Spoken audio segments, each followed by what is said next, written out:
everybody. Once again, it is time for the Coach Sean Watson Show, brought to you by Budweiser of Spartanburg. I'm Jim Noble, and Coach, boy, tough task for the Terriers. Going up to Cullowhee, North Carolina this weekend, you face a team coming off a bye, Western Carolina. You face a team that's a little ticked off. They lost 3 in a row, and it's homecoming in Cullowhee. Man, you come off on the short end. It's a 36-29 loss. There were so many good things that happened, so many teachable things that happened. What's your overall take of everything that went down on Saturday? Well, I'm always proud of the kids' effort. I mean, those guys have given us everything we've asked them to do, and they've been awesome for us. I really appreciated their effort. That's the first thing. The next thing is, we played. We had moments there, again, that we did some really good things where we played as a team, and, we won the middle 8, which was textbook. I mean, we're getting really good at that. That's a mantra here in our program, because that's how you steal possessions and steal points. And we walked away with a 14-point swing and went up 21-12. And, then the teachable moments are the things that happen, the explosive plays that got them back in the game. Those are all teachable things. And then, we got a chance, it's tied up, and we have a chance there with, I think it was 6:38, if I recall right, in the game, and we have the ball and a chance to drive it. And I know it's a monsoon, but that's okay. That's part of the game of football. We can't control the weather. I told the kids, anybody here control the weather? No, good, let's do our job. The teachable moments were, all over the board, when it comes to little details that we could have made better. I think we played that game in about 4 different climates, too. The sun, the rain, the fog, the mist, you name it, we saw it in the mountains. We'll look back at the game against Western Carolina in just a couple of minutes. We'll look ahead to the next task, the last home game of the season, Senior Day against VMI, and talk a little bit about the senior class that has seen a lot of highs, some lows, but a lot of great moments in a Terrier uniform. It is all ahead here on the Coach Sean Watson Show. You can always count on the crisp, refreshing taste of Bud Light, just like you can always count on Always Game Gary. Yay! No bar is too far. No wing sauce is too hot. Not for Gary. Gary is the man. He's nothing like Keith. Keith never wants to do anything. Why are we even talking about Keith? Always Game Gary is famous among friends. He deserves a Bud Light. Enjoy responsibly. Bud Light Beer, AB St. Louis, Missouri. Behind every adventure is the road that got you there. Behind every passion are the tools that make it happen. And behind every Ford truck and SUV is a Carolina Ford dealer going the extra mile, finding the vehicle you're looking for. It's our commitment to your journey. That's what it means to be true blue. New inventory is arriving daily. For great offers on a new Ford truck or SUV, go to buyfordnow.com or see your Carolina Ford dealer today.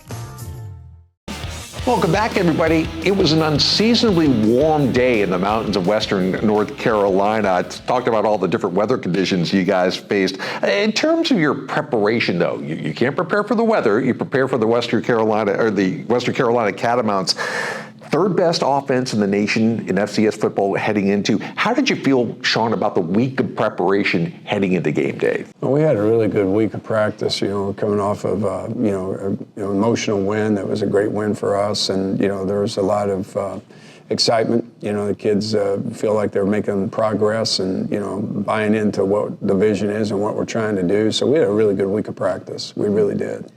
You saw what the bye week did for Wofford a couple of weeks ago, at a time where we really needed them. I think Western Carolina really needed one. They had dropped 3 in a row.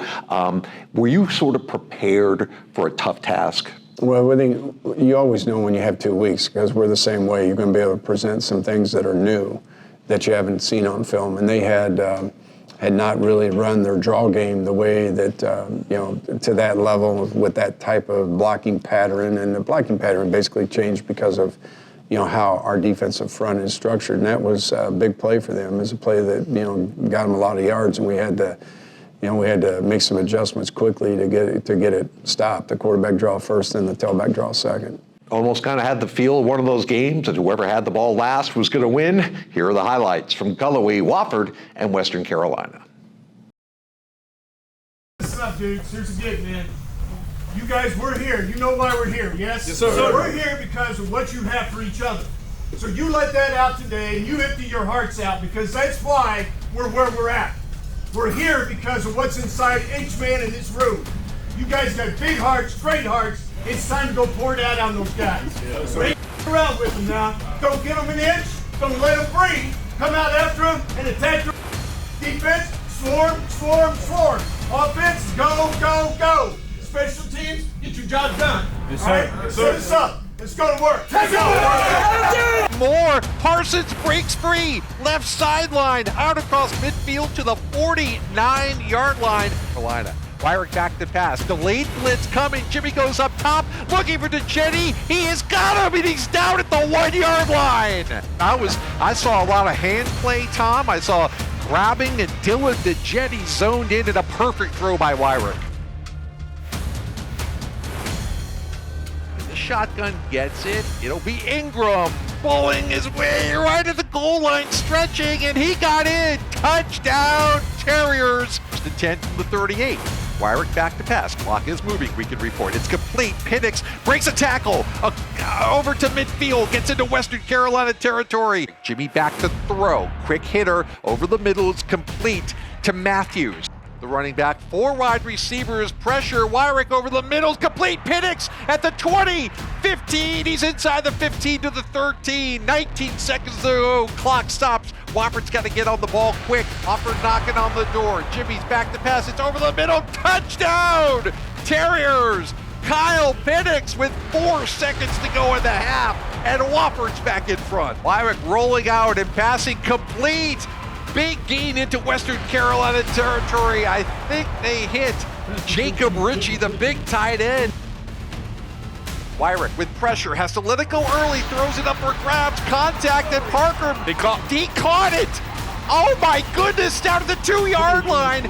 Defender draped all over him, flag flies for interference. They'll decline that, and Landon Parker somehow made the catch. Jetty in motion, it's Nathan up the middle, touchdown Terriers.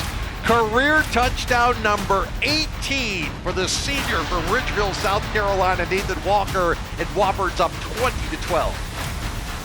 From the 10. Run pass option, fake pass, and a touchdown over the middle. A nice job of disguising the throw, and Sincere Lee catches it in the back of the end zone. First and 20, and Davis is back to pass, and he's got time. He's going to go deep down the right side. They've got a man wide open again, and it's complete. 20-10, and this will be a touchdown.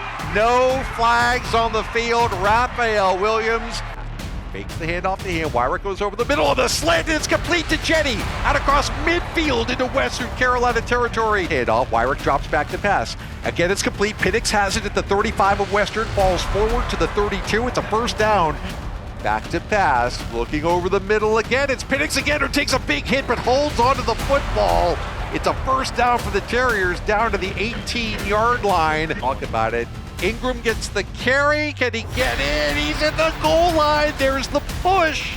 I don't know if he got there. I think he did. Just about a foot short of the goal line. And now they say touchdown. Over trying to increase their 1-point lead with a 2-point conversion. Wyrick, a little misdirection, direct snap. They flip it out to Watkins, who finds Wyrick for the conversion. What a play. Dipsy doodle, trickeration, and Kyle Watkins hits Jimmy Wyrick, the quarterback, coming out of the backfield, and the Terriers lead it by 3. Takes the snap. He fakes the handoff, looking to throw into the end zone. Nowhere to go with the football. He gets hit. Ball's loose. It might have been intercepted. It was David Powers with the interception. The ball popped up in the air, and Wofford's got it, the first turnover of the game. Motion to the right, Wyrick looking that way, then throws it the other way to Parsons, but the block never got there. Oh, they had it set up. Everything looks smooth on the snap and the hold, and it is good. And we are locked up here at 29 apiece. Wofford and Western Carolina has to kick out of his own. Oh my gosh, and he drops the snap. Parker is going to try to get out of the end zone, and he gets the punt away somehow all the way out. He gets it out to the Wofford 40. Near disaster. Marshall gets the handoff. He will waltz into the end zone. Myrick back to throw. Holding. And there's going to be a flag. Jimmy throws it down the field, and it's caught by Penix, but it's going to come back. He's got the first down at the Western 45-yard line, but hold it. 27 seconds to go. Clock stopped. Jimmy drops back. He throws it, lofts it towards Parker. It's incomplete, almost intercepted, and that should do it. Well, in the end, just not enough. And of course, the elements and the clock conspiring against the Terriers. It goes to as a 36-28 win for Western Carolina. A couple of things. You did talk about the middle eight. Man, that drive at the end of the first half, Kyle Penix with the touchdown catch from Jimmy Wyrick, and then you get the ball right back and you score again. That had to make you feel good. Yeah, it does, because we've made a major emphasis that we practice that way. We practice with that intent to I learned that in Georgia. That's a big part of the analytics of football. That's the way that you can steal possession. So, long story short, we've done a really nice job of that. It was a great job in that game of getting the 14 points. Last drive for the offense, I don't know if the TV footage did justice on how hard it was raining out there and how slick it got. So a couple things happened. Throwing the ball was going to be tough. And then clock management, I know there were some lulls between a couple of timeouts. And obviously, you're down on the field now. You're not in the booth. And sometimes the messages don't get back and forth. Is that something you can look back at and maybe try to tighten up a little bit? And you always look at what you can do better.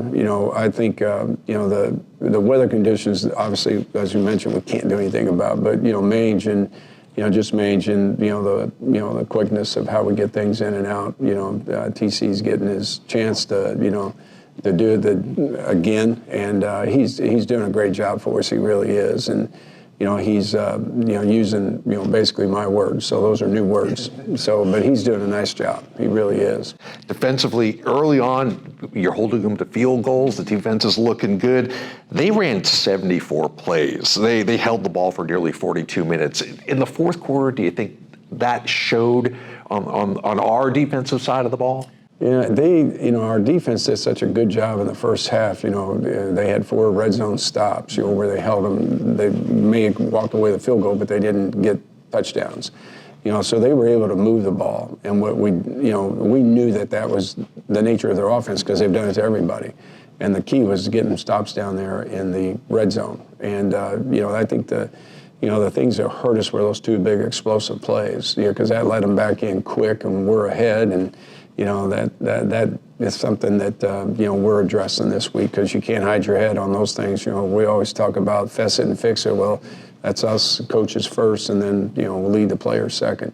And finally, some positive things and things to build on moving forward. I thought Kyle Penix, once again, your secret weapon at wide receiver. He had 5 catches for 84 yards, the touchdown right before halftime. Dylan Gigetti continues to show that he can be very explosive. What were some of the good things that happened that you think we can roll into this week? Well, it's obviously that I think we're throwing the football. We're doing a really nice job throwing the football. Jimmy's getting it. He lets some he would tell you that he lets some plays miss some opportunities is the best way to put it. And I know he'll be anxious to get back, because he had a good day. He could have had another great day. So there's that, and so there's that driving force behind because the players love what we're doing, and it's exciting brand of football for them, and the kids that are coming through are young guys. Kyle has been probably the biggest move we've made. I mean, he's a force to be reckoned with, and he's learning how to play receiver. That's amazing to watch. In real time, we're watching a player learn a new position and make a major impact. When we come back, final home game of the season coming up this weekend at Gibbs Stadium. We'll preview VMI and Senior Day next. Black and gold. Bold. A victory story about to be told. Grit, toughness, and tenacity. A hub of hard work in Hub City. We're on these wins like dogs on a bone. In the zone, our place, in your face, won't leave you alone. Strength, speed, fire, true. I'm sorry, do these things trouble you? We're Wofford College. We fly the W. Ingalls, proud partner of the Wofford Terriers. It doesn't matter if you're active on the road or in the gym. Your body is your strongest tool. Spartanburg Regional Sports Medicine Institute is here to push you to the next level. With partnerships across Spartanburg County schools, we're here when it happens. We diagnose, treat, and heal at the Sports Medicine Institute to get you back and active, in the gym, in the game, and to the next level. We never quit because you never quit. Think big. Something life-changing. I'm talking education. Let's get inventive. Blow things up in a good way. Do it for 20 years? Wake up and education has received billions in funding. Who does all this? If you've ever played one of these or these, that would be you. Yeah, thank you. And welcome back to the Sean Watson Show. I'm Jim Noble. VMI comes to town, but don't let that 1-8 record fool you, Coach. They get their quarterback back, who has been playing really, really well before he went down. They gave Samford fits on Saturday before Samford pulled away late. And they won 2 in a row against Wofford. Scott Wachtenheim is a really good head coach. Talk about some of the challenges that you'll face on Saturday. Yeah, I know, number one, Scott and I have been friends for a long time, and, we've, shared football together. He's an excellent football coach, and he's proven himself, the last few years in the SoCon and done a nice job, and he'll have his team ready to play. He's got his quarterback back, and that's, always big for everybody. You lose a starter, especially a young man like him, because he was a really good football player for him a year ago, and you get him back, and it's brought, like you just said, Samford. You could feel that they felt him, and he's just a confident boost for them. So they'll always be ready. I know. I just have a lot of respect for Scott and his work. We're coming off a great homecoming a couple of weeks ago, great home crowd, and now we go senior day. Interesting dynamic because you've only been around these seniors about almost a year, and they've been here 4 or 5 years. So we'll talk to guys this week about their emotions, the players, as they play their final home game. But for you, in that compressed time frame, how do you feel about the leaders of this team who will be playing their last home game? They've been tremendous. I mean, we couldn't have done what we've done and got through what we've got through without them. Their leadership, I've leaned on them, and when I came here, they're part of the reason. I've said it many times. I drive fast to work. It's because we have a great group of kids. Our team is a great group of guys, but those seniors, in particular, man, we have some stellar people in that group, and they have given it all up for us and for each other, and they've been all in. So. It's, I hope our fans, I know our fans will support them, come out and support them, because they're worth everything, because they've done a great job. And they want to see us, leave a mark and see us off, on a next step. They'll do a great job. And let's not forget, some of the seniors have won 1, some of the seniors won 2 Southern Conference championships, and still a lot to play for this year with a couple of big rivalry games upcoming. We always appreciate your time. Have a great week of practice. We'll do it again next week. All right, and as always, we appreciate your time as well, and we will see you next week on the Coach Sean Watson Show.